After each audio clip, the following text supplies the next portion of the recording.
Pecados imperdonables. Hoy quiero hablar sobre uno de los pecados imperdonables que está en la Biblia, el cual se habla menos. Luego en otro día tocaré los otros pecados imperdonables, pero esta vez quiero tocar sobre el tema del perdón. Es decir, la falta de perdón es un pecado que produce falta de perdón. ¿Qué quiero decir con esto?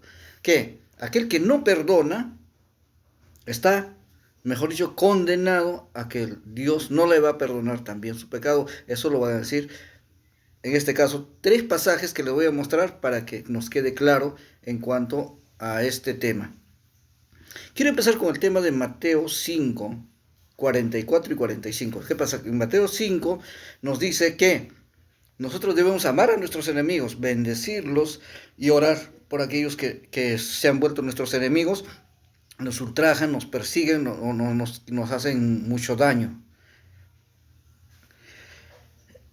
En este pasaje nos va a explicar que nosotros debemos perdonarlos, debemos orar por ellos, debemos hacer el bien. En este pasaje también nos va a decir finalmente, en el 45, el versículo donde nos pone mucho más difícil todavía cuando nos dice, para que seáis hijos de vuestro Padre que está en los cielos. O sea que para ser hijo de Dios necesitamos nosotros aprender a perdonar. Muchos de nosotros hemos recibido a Cristo, hemos pedido perdón por nuestros pecados, nos hemos arrepentido y eso nos dice la Biblia que nos hace hijos de Dios. A todos los que le recibieron, a los que creen en su nombre, les dio la potestad de ser hechos hijos de Dios. Eso dice Juan 1:12. Entonces, Mateo 5:45 nos dice que para ser hijos de Dios necesitamos también aprender a perdonar.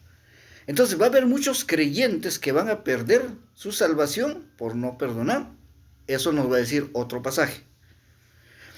Para muchos que dicen que la salvación no se pierde, quizás este pasaje nos esté diciendo que la salvación sí se pierde cuando dice la parábola en Mateo 18.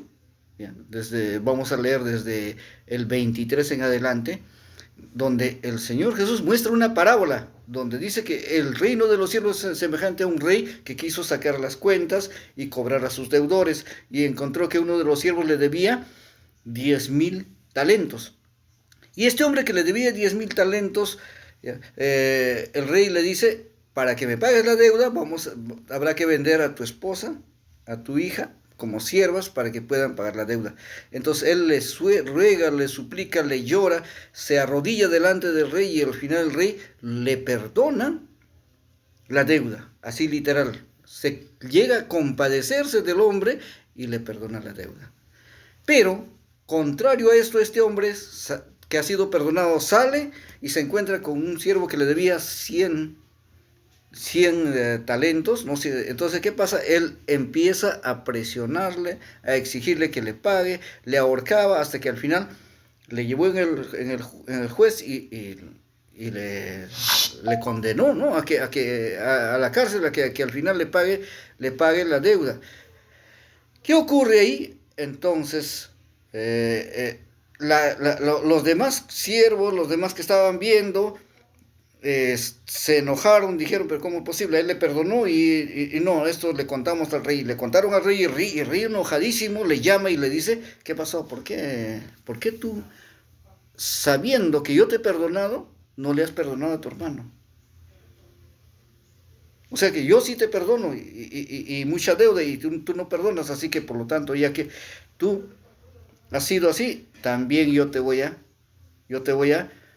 cobrar, no te voy a perdonar. Y no le perdonó la deuda y dice que le mandó también a la cárcel para que pague hasta el último centavo, como decimos. Entonces, esta parábola nos indica de que aún habiendo sido perdonados también podemos perder ese perdón de Dios. ¿Por qué? Por no saber perdonar. El otro pasaje es el pasaje que todos conocemos y los hemos repetido muchas veces. Eso se llama el Padre Nuestro. Está en Mateo 6. En el versículo 12 en especial va a decir lo siguiente. Nosotros cuando repetimos el Padre Nuestro, decimos, y perdónanos nuestros pecados, así como nosotros perdonamos a los que nos ofenden, a nuestros deudores, ¿no? Eso es lo que repetimos. Mira lo que decimos, y perdónanos nuestros pecados, así como nosotros también perdonamos. Eso es lo que decimos, pero eso es en palabras, y en la práctica lo hacemos. Y este mismo pasaje, ya en el 14, va a decir, porque si tú, dice, porque si tú, dice, perdonas, ¿ya? Entonces vuestro Padre también, que está en los cielos, les va a perdonar. Pero si tú no perdonas, ¿ya? Si tú no perdonas, entonces tampoco nuestro Padre que está en los cielos no nos va a perdonar. Entonces los pasajes son bien explícitos para decirnos que el perdonar a nuestros prójimos es muy necesario, muy indispensable para nuestra propia salvación, para nuestro propio perdón. Entonces, si es que nosotros tenemos un corazón que no sabe perdonar, tenemos que aprender a perdonar a nuestros prójimos. Tenemos que aprender a perdonar. Ahora, cuando el Señor Jesús en Mateo 19:9 va a hablar del divorcio, ¿ya? Del divorcio, ahí está hablando de que la ley de Moisés, la ley del divorcio que fue dado para divorciarse, fue dado por la dureza del corazón. ¿Dureza de qué? De no perdonar. Entonces la enseñanza del Señor Jesús lo cambia. ¿Para qué? Para aprender a perdonar.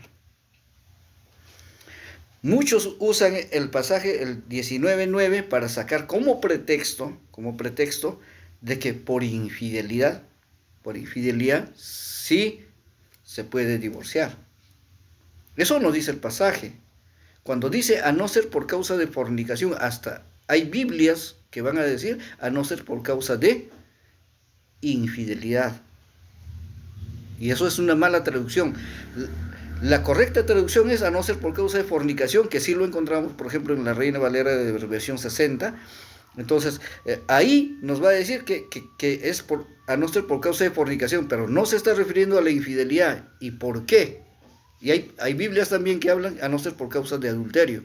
¿Por qué? Porque si nosotros vamos al contexto de esta fornicación que está en Deuteronomio, ahí vamos a encontrar que se está refiriendo a la virginidad. Es decir, una chica no virgen que llega al matrimonio, si el marido no está de acuerdo porque no la ha hallado virgen, la puede divorciar.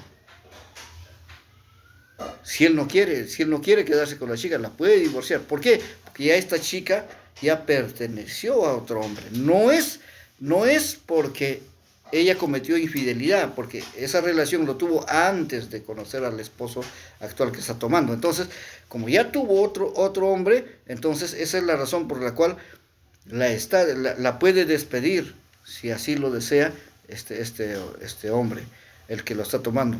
Entonces, por eso que ese a no ser por causa de fornicación es un pasaje que lo interpretan mal. La enseñanza del Señor Jesús termina siempre ¿en qué? En el perdón. En el perdón. Quiero terminar con esto, de que no existe una excusa para que nosotros podamos perdonar. Y eso acá en Mateo 18:23 nos ha explicado esta parábola, pero a la vez, antes de eso, en el 21, Pedro le hace una pregunta al Señor Jesús y le dice, ¿no? Señor, ¿cuántas veces debo perdonar a mi hermano que peque contra mí? ¿Hasta 7? Él hace la pregunta directamente, ¿cuántas veces? 7 veces debo perdonar, porque probablemente en esos tiempos ya se había difundido esa idea.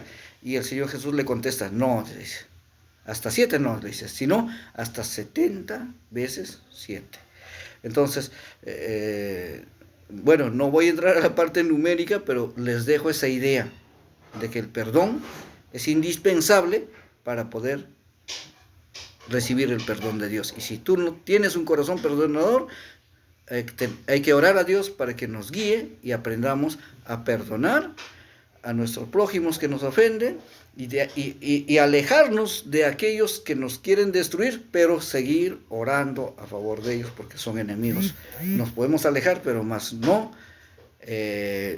perdonarlos. Tenemos